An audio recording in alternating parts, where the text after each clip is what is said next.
Mary held onto the solid oak doors. Chips of old wood fell from them when she gripped her little fingers around the pockmarked edges.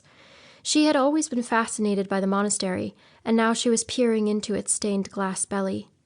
Entering the cross-shaped part, she passed under the rood, startled by her own shadow even though she was already 11 and no longer afraid of monsters under her bed.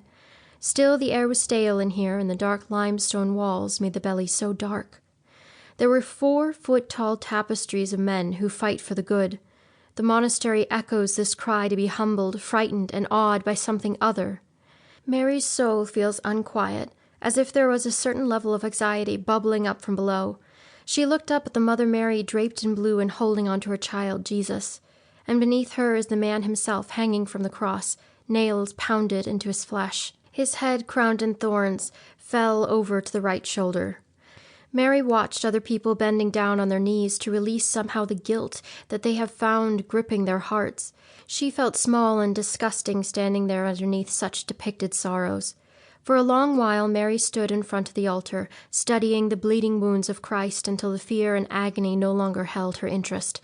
Her taste for the macabre started young when she was first told by the preacher that she was born with the original sin Jesus took away. But before his sacrifice she was born filthy, destined to mess up in many ways. Mary was told to grovel at the feet of the Lord who saved her from even more suffering upon this earth, even though she was not really sure why she should feel guilty before she had done anything wrong. In fact, life had been good to her, and she was happy. She never felt sinful before. Rather, she felt free. Yet here in this monastery she was made to feel ugly for the first time in her life. Trying to escape the uncomfortable feelings the space brought out, Mary often enjoyed hiding herself among the small cruxes of the monastery, usually where there were little enclaves off to the side to pray. Sinking down on the burgundy velvet cushion, Mary kneeled like the other people she had seen, waiting for some kind of sign, but nothing ever came.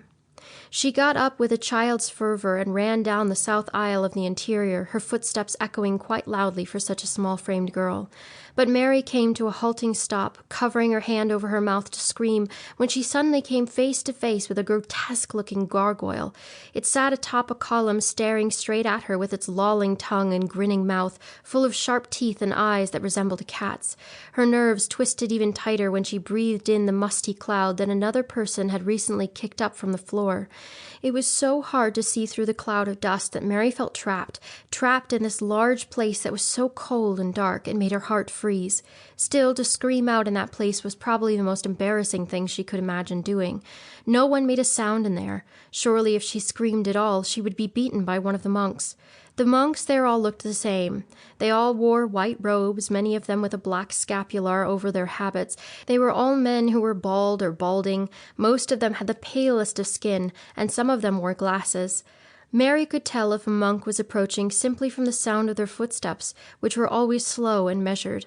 Even the old people visiting the monastery never walked as slowly as these monks. They were frightening people to young Mary, for they always had a serious look on their faces and wrinkles that formed around their brows from all the contemplating they did here in this tomb. Some day, maybe when she was older, she would come to understand what it was they were always contemplating. What exactly were they looking for, she wondered. For now, Mary scurried off away from the scary gargoyle to the other side of the nave to look at the rude screen.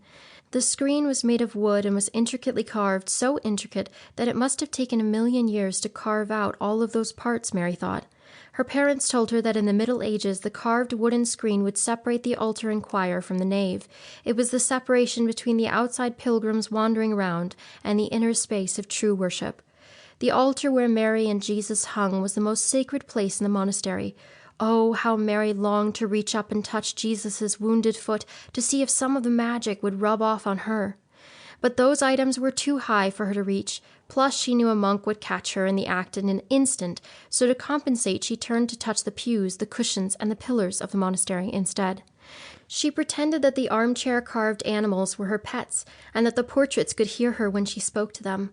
The monastery began to feel like a living, breathing thing. To Mary, the most gorgeous part of the place was a stained-glass rose window at the center of it all. The circular eye illuminated the inside of the otherwise dark stone walls brilliantly with its reds and blues. The limestone pillars absorbed the light that came from every sunrise and sunset.